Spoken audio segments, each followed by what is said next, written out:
Okay.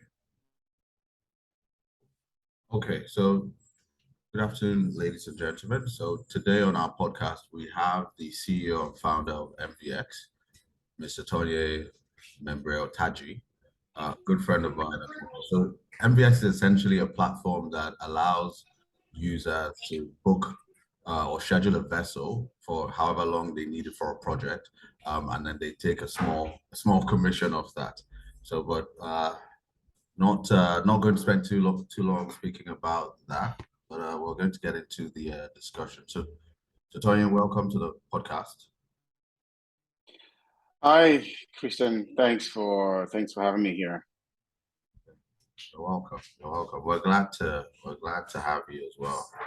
So maybe you can share a little about MVX because I have a good perspective, I would say, about what your company does because we've spoken at length on different projects on essentially what you do. But I think just for the lay person off the street, what would you say that MVX actually does? Okay, well, I'll just correct you because Okay. what you explained was what we used to do, and Ah, that was pretty much MVX 1.0, which was vessel chartering and provided vessels for projects. But we pivoted a little while ago, and so right now we are a digital freight forwarding platform, and we connect medium-sized and large-scale businesses to reliable air and sea freight forwarders globally. So we pretty much handle the entire process involved in a shipping transaction from pickup all the way to delivery across borders. oh, that's fantastic. So, what locations are you currently operating in? So we're present in Nigeria, of course. We have a HQ in Lagos, and we have another HQ in Texas as well. But apart from those places, we trade often with China, with Germany, with the US, with Netherlands, India as well, even Turkey and Malaysia. So we have operations, yeah, in and out of Africa to different parts of the world. Okay, okay, that's interesting. So that must be a lot to handle, I'm assuming. Dealing with like a logistics company that would have to deal with shipments and merchandise from one side of the globe to the other. Yeah, it's complex. It's complex indeed, but we know what we're into. We know what we got ourselves into really, and we have a North Star that keeps us going even when it's tough. We look at our North Star and that just pushes us forward. And our North Star really is to enable 40% of global trade activities with Africa by 2030. And so my team and I are constantly looking at that. And when things are good, we celebrate. When things are bad, we just look at our North Star and keep pushing on. Yeah, yeah, it is tough and it is complex as you say as well. So I'm sure there are lots of like aspects of your business. So for example, I was looking at your website and then you're sharing that you can actually get a loan or some sort of financing if you were to ship something into the country or to ship out something. Can you explain how that works for our listeners? Yeah, so as part of global trade, there's something called trade finance, and it pretty much enables trade between buyer and seller. And it's a broken space. It's much worse in Africa. In Africa, there's an over eighty billion dollar trade finance gap. And so we realized that we can help businesses. Since we're providing freight services, we might as well embed finance into it. And right now, businesses can get access to freight finance. Now, this is when a business needs money to cover the cost of freight. Because freight costs could be as low as $1,000 or as high as $1 million. So, or even more sometimes. And so, businesses need access to finance, and we're able to provide finance for such transactions. And for agro exporters, they need PO financing. This is when they've got a purchase order from a buyer in anywhere in the world, and they need to supply the shipment or the commodities to the buyer. So they have to go purchase the actual commodities from small farmers, from smaller suppliers in Nigeria or whichever country in Africa we're working in. And that process, we provide them money to go purchase commodities from small suppliers in Nigeria, for instance, to enable them exports to the buyer or the customer in a different country. Okay. So as far as like intra-Africa trade, with the AFCTA and other AU agreements, has that kicked in, and is that working so far? Well, it's live. It's been live for a brief period now. The thing about trade agreements like these globally and even much worse in Africa is that it takes a while before you see any benefits. But right now, there still needs to be a lot of groundwork. So there has to be tax unification system across the participating countries. There has to be customs alignments. We have to also, well, the governments have to improve infrastructure. So from port infrastructure to road networks, which is key because there's a huge fragmented road network across Africa.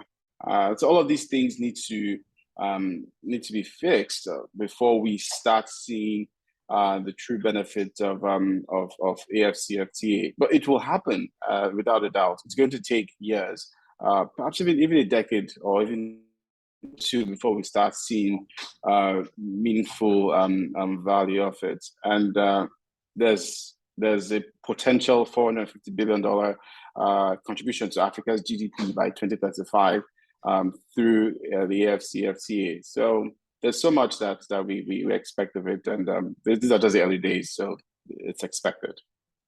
So that's another thing I wanted us to discuss, because your startup or your company, I'm not sure if it's still a startup, but has sort of taken on a challenge that a lot of other technology companies aren't taking on. So a lot of other technology companies are very surface level, and yes, they're solving problems like the Paystat, the Flutterwave, etc.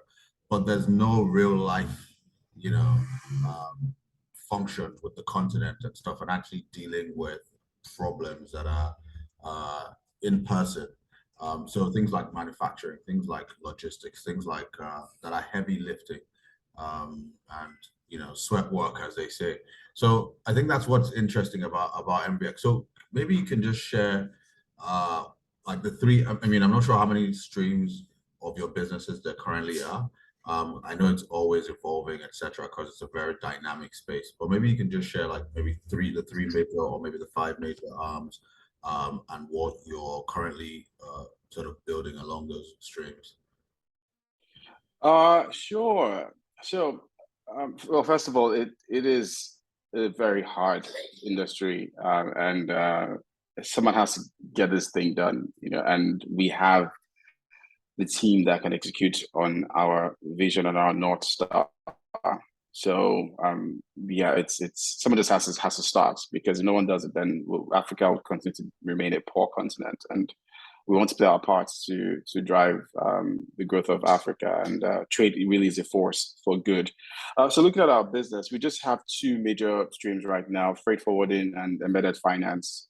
That's it. Freight forwarding side of things, we connect global freight forwarders to deals, and we help businesses move their shipments from point A to point B seamlessly, and they can leverage our technology and our platform to track the shipments, to handle documentations, to also collaborate with their co-workers and even external stakeholders.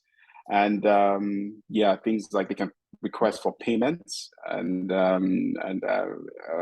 request for financing, and that's where the financing arm comes in, where we're able to provide specific freight finance or trade finance to businesses, because we have access to historical trade data, freight data. We're able to make better decisions on how we lend to businesses, and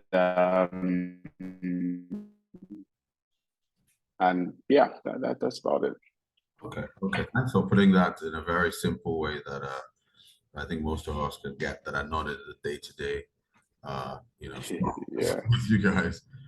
So I suppose the next question would be looking at just taking your product to market, launching, etc. Because we have a lot of listeners that are in the sort of beginner stage, if you like, or ideation phase of building an MVP and then launching the MVP, etc. So what would be your advice based off of your experience on launching a product in the African market, as it were? Well, it always starts with the customers. Well, it starts with a problem. There has to be a problem that exists, first of all. Then there has to be customers that are willing to pay for you to provide a solution for that problem. So when you start from there, you understand the problems, understand that the customer's pain point and how much they're willing to pay. It makes it a bit easier. So for us, we started with the problem we faced. I faced problems when I in my previous work, and that's where I got the insight to start MVX. And I decided that look, we faced that challenge at my previous job. I want many more businesses to avoid these problems if they can, and so we started MVX to expand this solution to many more businesses and really drive the growth of the continent. And so first, the problem existed. Then secondly, we discovered that there are customers that were tired of the problems at the time of shipping, of the fragmented logistics space, dealing with many freight forwarders and many parties involved in a single transaction. And so customers wanted an easy, convenient way to move their shipments. And there are customers willing to pay premium for that. And we identified those customers very early on, and we started operating offline. We didn't start with technology immediately because we wanted to test that there was actually something here that exists. And we started offline, built a small team to start tackling these problems offline. And we got good feedback. Based on that, we built the product around customer feedback.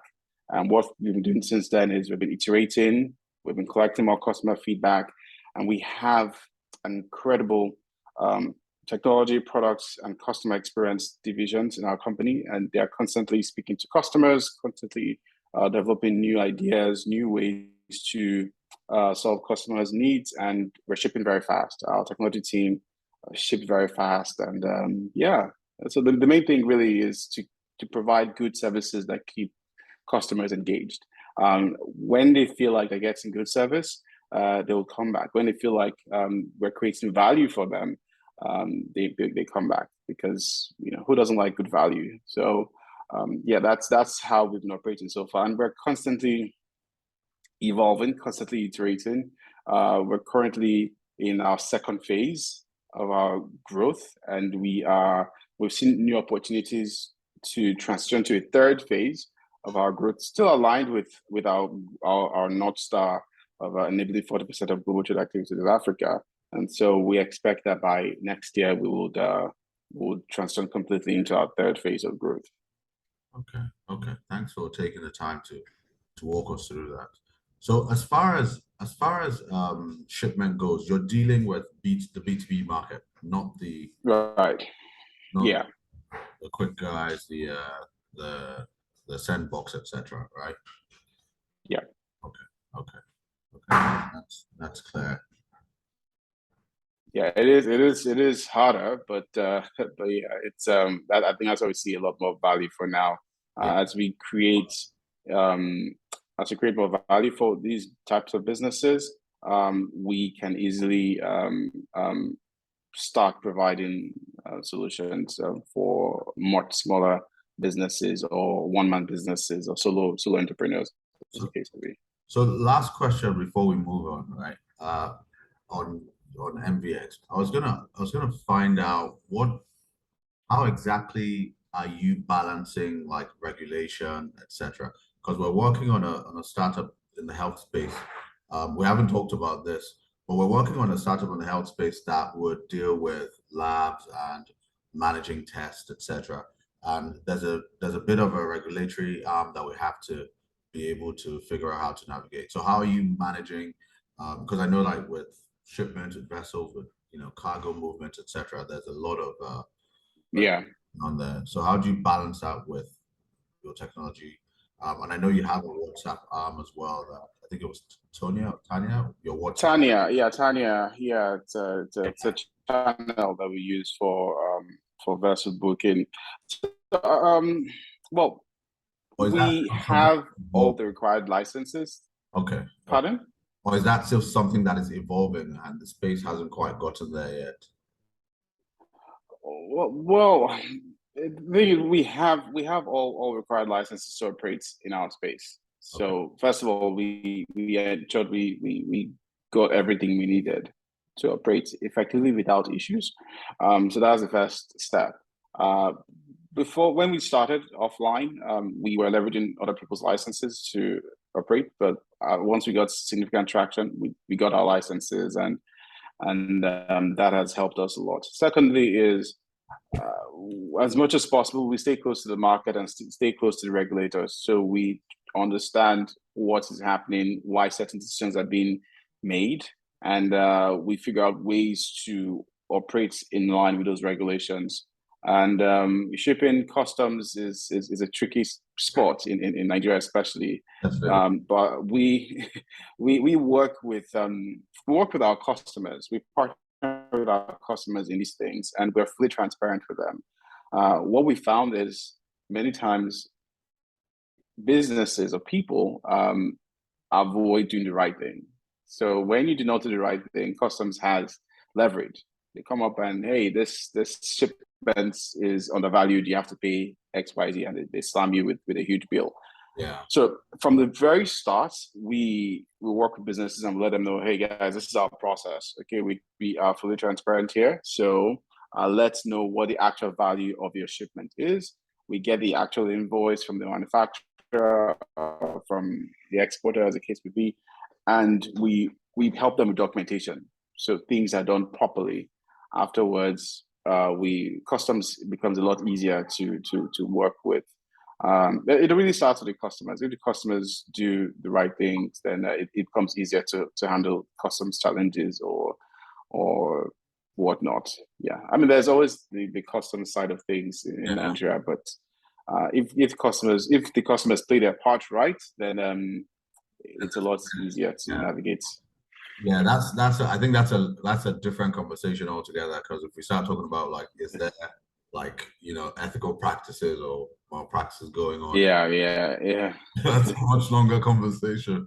But no, but well done on being able to navigate those treacherous waters, as they say. Yeah. So I know you're an avid reader, right? So I was gonna just find out what's the most insightful thing you've learned in the last 3 months about your space.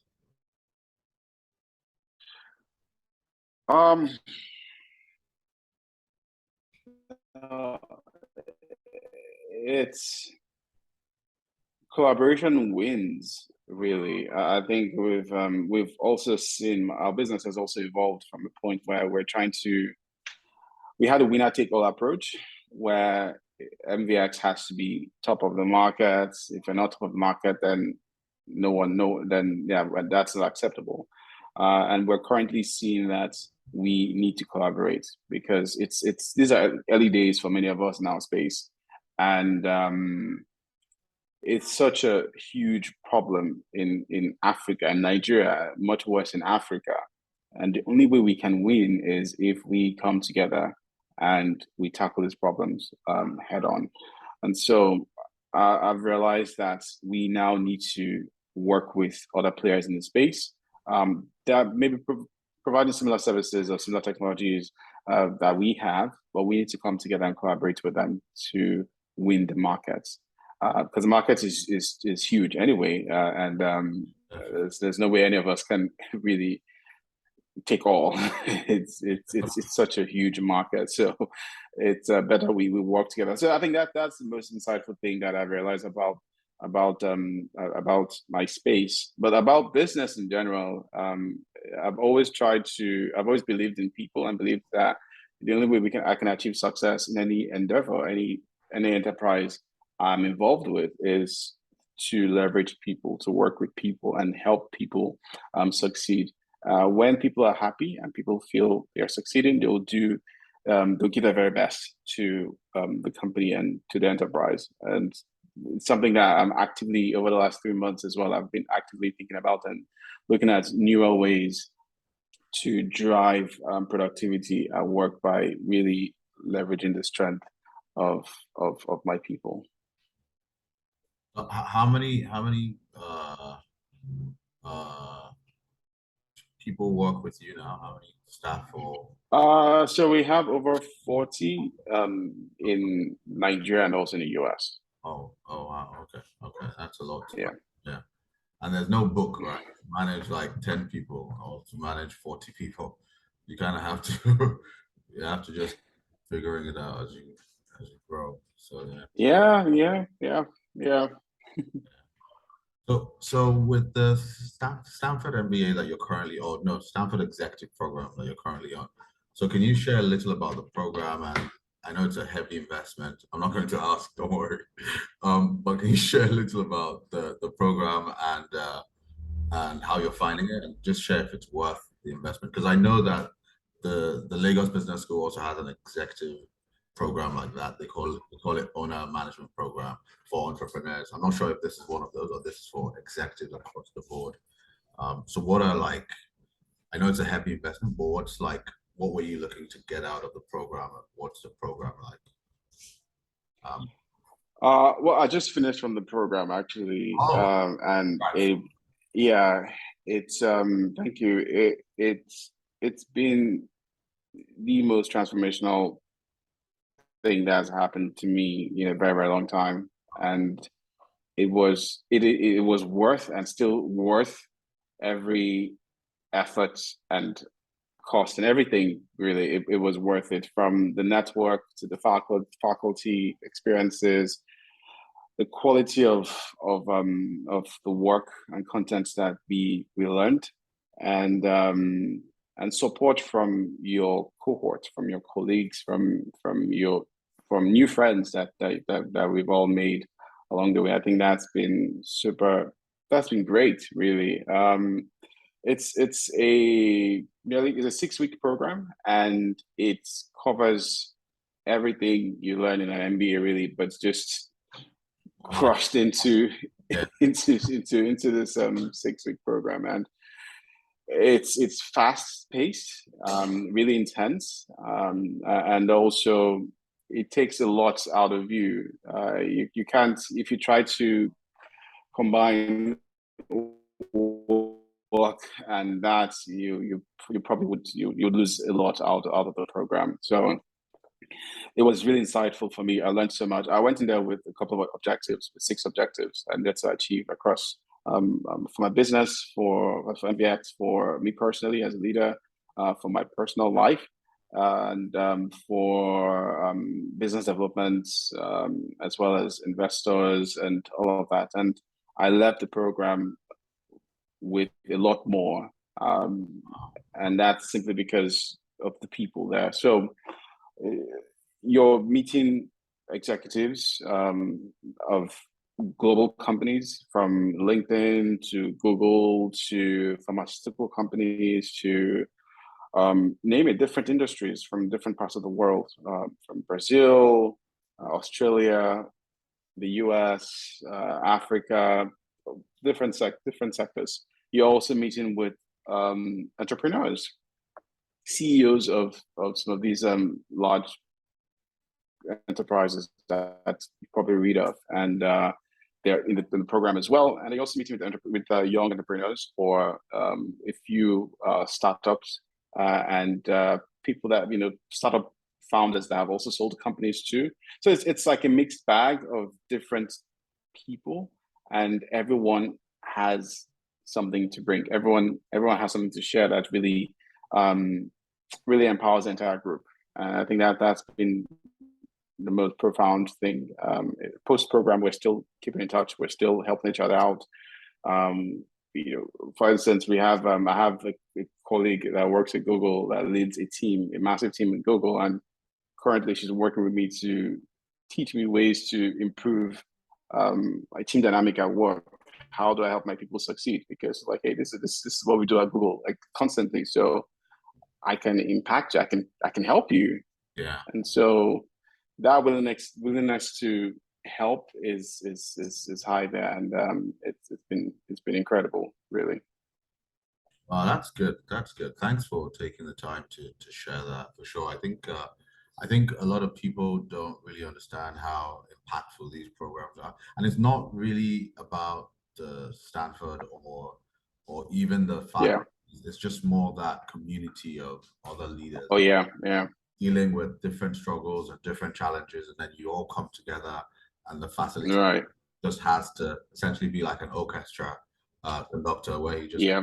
then people just sort of figure out and exchange Eh, where eh, Yeah, and just to also add, you go in there with problems, you share case studies of things that you experience at work, and you have people that have experienced the same thing and have gone through that phase, and they sit with you and they explain how they dealt with it. I mean, no two instances, situations are the same, but you can learn a lot from how they dealt with those problems in the past and how I can deal with them today. yeah. So how are you? So you said you had to essentially you can't manage a business and manage like an executive program. Um, well, to get the full, essentially to get And that's it, yeah. yeah the full benefit of the program. So how were you able to balance MVX as CEO and then do that as well? And I'm assuming the other executives and possibly the other CEOs for sure had the same issue as well. So how do you balance it then?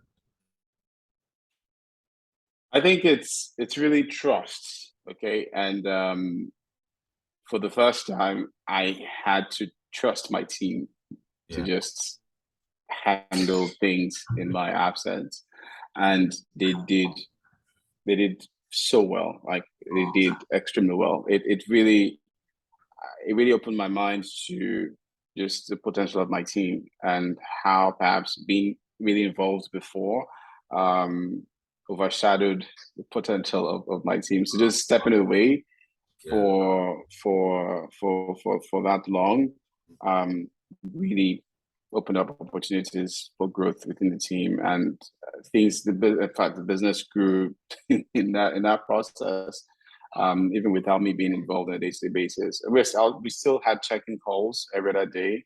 um, we all work remotely anyway, so it's like we, we don't have to be in an office space, so we have dashboards and things. We measure metrics and measure performance of the business. So at any time, I can see what's happening. And if I need to share an input or an idea or thought, I will. But the team handled just well without me. And I'm really looking forward to seeing the business even grow faster and quicker now with this new insight that I have, that hey, my team can run the ship. yeah, and deal with a lot more than you thought they could. So Yeah. does this mean you're going to be stepping away more often? Probably not, because I love being part of the process. I love building, and building MVX keeps me going. It really gets me excited every single day. So I cannot stay away Yeah, regardless. What I'll do is try to just hands up, trust my team to execute, and just hands up, get out of their way to execute. But yeah. as much as possible, yeah, I'll be involved. Okay, that's great. I think they're really going to enjoy this episode. So get them to tune in. Yeah. Looking ahead like 3 to 5 years, so 2025 to 2028, what sort of like tech advancement should we be looking at in your space? I know it's a very slow space as far as like, tech advancement goes, but I know that there's a lot that is also changing in that space as well. So what are you sort of foreseeing? I know this is one of those questions that always comes back and like, see, that didn't happen in 5 years, but you said Yeah. years ago it was going to happen. Yeah. So in in our space, global trade, freight forwarding, blue ocean, or rather blue tech space, etc. It's been largely offline, and I think COVID really exposed the fragility of the space, supply chain space in general. And post-COVID, businesses need to understand the importance of being online, of going digital, of using technology, leveraging technology to improve your operations. And so we're going to see a shift from offline operations, offline activities to online, to digitized operations, to more technology involved in supply chain operations. And so this is a great time to really start businesses like MVX and similar companies out there. So we're going to see that shift, and this would mean there'll be a lot of data in the supply chain space, and things like AI, like machine learning, will be at the core of all that we're doing in this space within this decade, and even beyond. But this decade especially, we'll start seeing that shift. Also, we're going to see more use of blockchain for smart contracts. It's been in the works for a while now. People have been talking about it. There are different platforms out there that are providing that, but adoption has been quite slow and low too.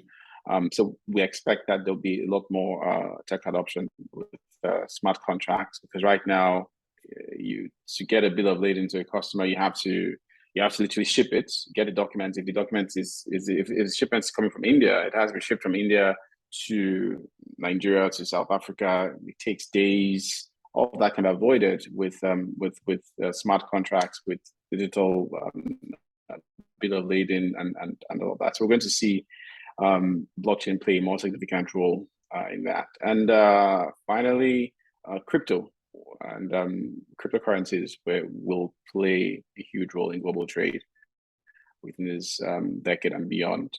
We're going to see a lot more international trade transactions being paid for using cryptocurrencies.